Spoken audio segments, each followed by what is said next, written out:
Sa bawat pangarap, may kwento ng tapang at tiyaga. Mahirap ang simula, pero solid ang pangarap. At dito sa ICSA, bawat estudyante namin ay may kwentong tagumpay. Hello Kuwait and Philippines, hello Middle East, and hello world. This is Ms. Rochelle of ICSA Kuwait.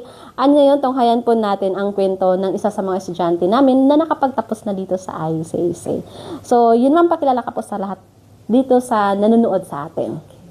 Hi everyone, I'm Maria Gracian E. Adaya, nakapagtapos ng Hospitality and Tourism Management dito sa ICSA.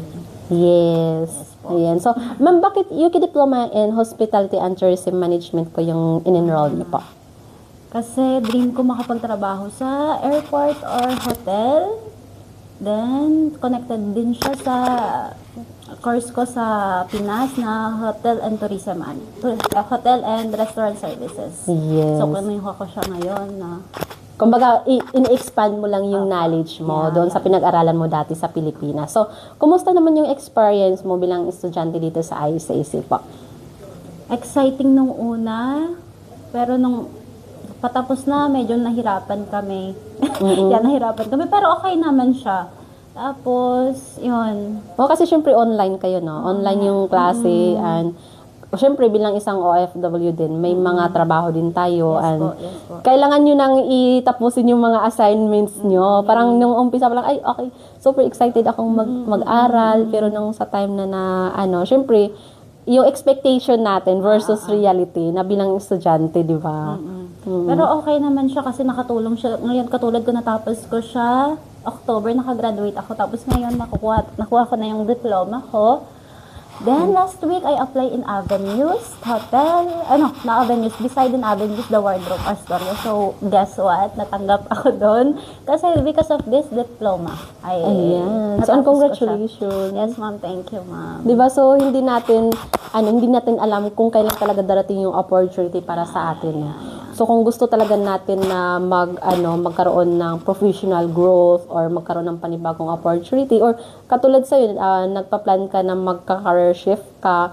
So, kailangan mo talagang umpisahan sa sarili mo yung pag-improve ng qualifications mo. So far, kumusta naman yung instructor po natin, ma'am, sa UK Diploma in Hospital and Tourism Ay, Ma'am Management po? Saini, magaling po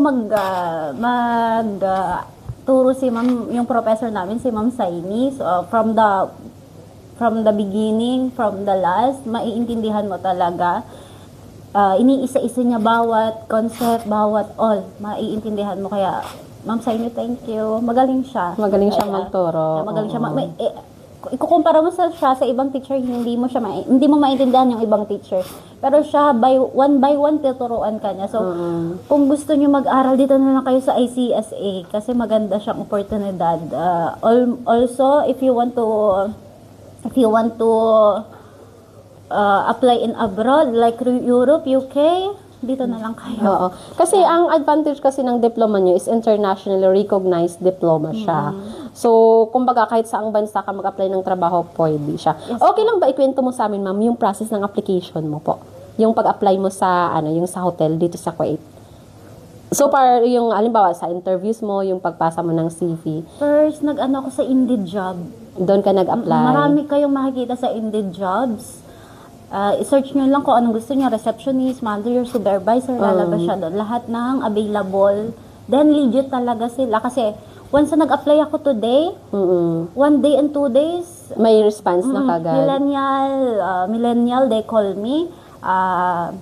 Continental, and the other one, I don't Basta yung mga parang 5-star hotels dito. Mga 5-star oo. hotel. Maganda Pero siya yung sa pag-apply mo, ma'am, syempre kasi may interviews ka doon. At nung nakita nila yung diploma mo, so far, ano man yung una, nila last year, feedback? nag-apply po ako. Hindi nila ako, tinanggap po nila ako, pero nung nalaman po nilang small visa lang ako, hindi nila ako tinanggap.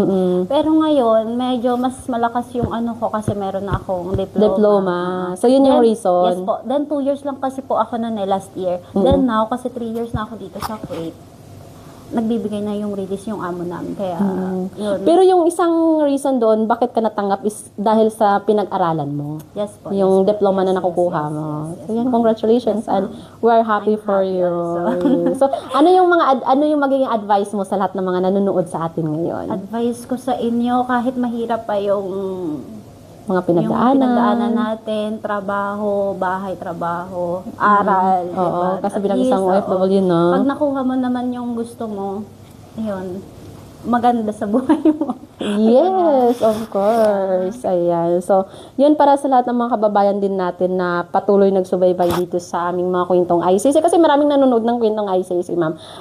Of course, no, lahat ng mga reasons nila kung bakit sila nag-enroll is napapanood nila yung katulad sa kwento mo na kung paano ka nagsimula, paano mo siya tinapos yung course. Doon sila napapaisip na, ay, kailangan ko ding, simulan yung mga pangarap ko. So, maybe this, kwento mo is magiging inspiration din para sa kanila na i-pursue yung pangarap nila. Kasi wala namang imposible sa taong handang magsimula. Kumbaga, parang sa atin lang din yun kung paano natin siya sisimulan yung mga pangarap natin. So, of course, kailangan natin na mag-out of comfort zone. Ayan, so para sa lahat ng mga kababayan natin, pwede po kayong mag-comment down below dyan ang interested or kaya i-message us directly sa aming WhatsApp number +96599302850. And congratulations po, ma'am. And thank you sa pagpaunlak mo dito sa ating Thank you din interview. po. So, congratulations and we're happy for you po na yun, may bago ka ng work ngayon. Thank you and thank you so much din, Ma'am Zaini. For sure, nanonood si Ma'am ngayon sa natin, sa live natin. Thank you.